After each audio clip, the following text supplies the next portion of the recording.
Hello my dear students of class 8. Today I will going to teach chapter 9 second challenging the caste system.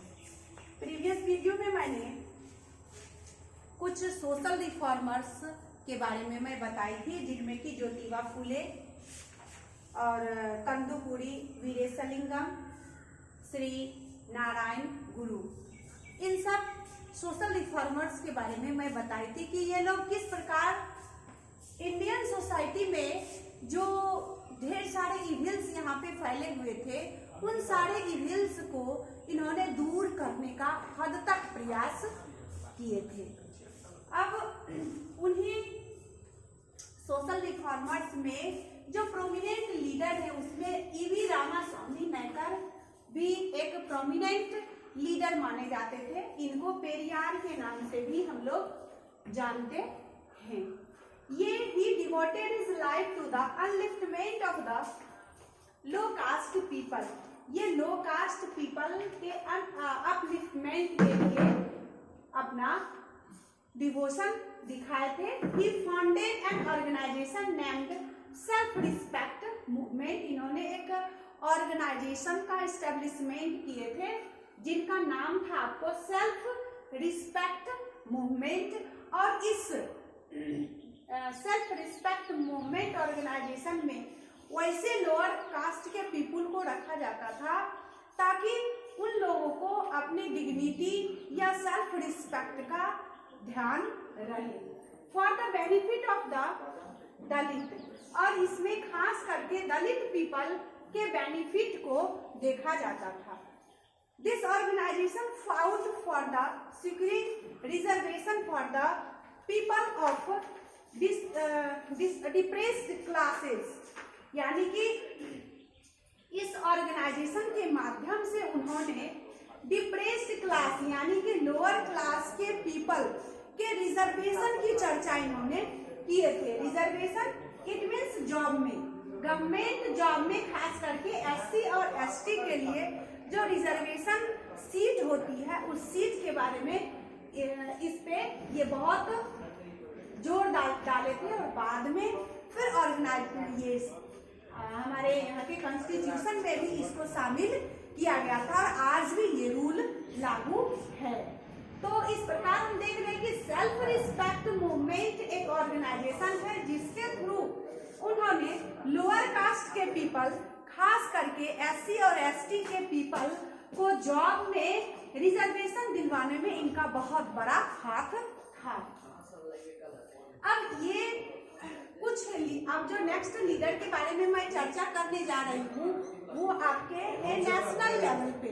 तो national level पे आपके book में दो leader की चर्चा इसमें किए हुए हैं, जिसमें कि पहला नाम है महात्मा गांधी जी का और दूसरा है आपको डॉक्टर भीमराव अंबेडकर जी का। तो आज मैं महात्मा गांधी जी के बारे में कुछ यहाँ पे फोकस कर रही हूँ। जब महात्मा गांधी जी साउथ अफ्रीका से लौटने के बाद इन्होंने गुजरात में साबरमती आश्रम पे एक अपना ऑर्गेनाइजेशन बनाते हैं और उस आश्रम के माध्यम से वहां पर जो भी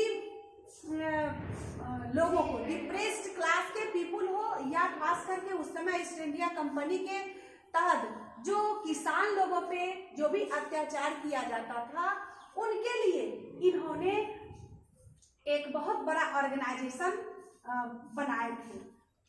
तो साबरमती में इन्होंने जो आश्रम बनाए थे वो 1916 में महात्मा गांधी कॉल्ड द शूद्र हरिजन। इन्होंने शूद्र को हरिजन के रूप में यानी कि चिल्ड्रेन ऑफ गॉड के रूप में उनकी संज्ञा किए हुए थे। He started an all in India anti-untouchability league and also started weekly magazines called the Harijan। और इन्होंने एक वीकली मैगजीन भी निकाले थे जिनका नाम था हरिजन इन 1933 में। और इस मैगजीन के माध्यम से लोगों में जो पहले अनटचेबिलिटी मौजूद थी, यानी कि छुआछूत की भावना हम लोग बोलते हैं, जो लोअर कास्ट के पीपुल के पास से अगर कोई सामान भी ली जाती थी तो दूर से ही फेंक के दिया जाता ताकि उनको लगता था कि छूने के बाद मुझे यानी कि अपने आप को वो एक अपमानित घोषित करते थे। तो इस प्रकार ये अनटचेबिलिटी को दूर करने के लिए इन्होंने ढेर सारे ऑर्गेनाइजेशन और लीग के माध्यम से उनको दूर करने का प्रयास किया। और इस वीकली मैगजीन में बार बार उस चीज पे फोकस करते थे कि God and people are equal, यानी कि गॉड भी हमारे बनाने वाले भी वही है और हम सारे पीपल क्या है, इक्वल हैं। तो इस प्रकार ये अपने वीकली मैगजीन्स हरिजन्स के माध्यम से जो लोअर किस्म के पीपल थे, खास करके जो दलित पीपल थे, उनको आगे बढ़ाने में इनका बहुत बड़ा हाथ था। और बाद में पूरे इंडिया में, यानी कि ये जो नेशनल लेवल के लीडर जो कहलाए, क्योंकि इन्होंने पूरे इंडिया में जगह जगह घूम करके सत्य की खोज करके लोगों में ये जागरूकता भरे कि यहाँ पर जो ईस्ट इंडिया कंपनी है वो हमारे हित में काम नहीं कर रही है, इसीलिए सब मिलके अगर एक साथ आवाज उठाएंगे तो हम यहाँ से अंग्रेजों को भगा सकने में समर्थ हो सकेंगे। और बाद में यही सब होता है। तो इस प्रकार नेशनल लेवल के लीडर में आज हम लोग महात्मा गांधी जी के बारे में समझ लिए। नेक्स्ट डे अब फिर मैं बताऊंगी डॉक्टर भीमराव अंबेडकर जी के बारे में। धन्यवाद।